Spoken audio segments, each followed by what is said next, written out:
कच्चा श्रावण संपलेला आहे काल. कच्चा श्रावण कसा चालू झाला ह्याची हिस्ट्री जर जाणून घ्यायची असेल तर हा व्हिडिओ शेवटपर्यंत बघा. सो 2020 मध्ये जेव्हा कोरोना आलेला तेव्हा एक डॉक्टर होते, माझा मामा, त्यांना डायबिटीज साठी फॉलो करायचा. कोरोनामध्ये त्यांचा एक व्हिडिओ आलेला की 3 days लिक्विड डाएट फॉलो करा आणि तुमचा कोरोना घालवा.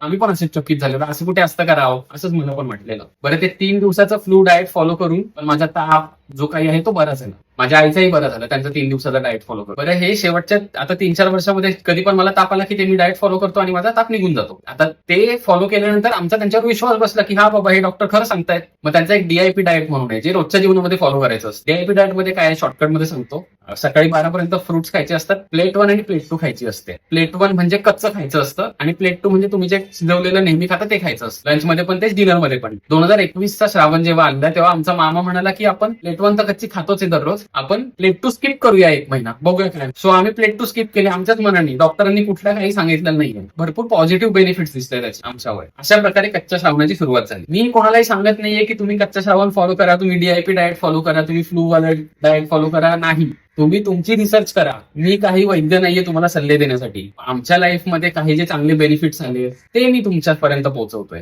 श्रावण संपलेला आहे, आज मी खातोय पावभाजी, गुलाबजाम. चला मग मी जेवून घेतो, तुम्ही पण जेवून घ्या. येतो मी. Bye bye.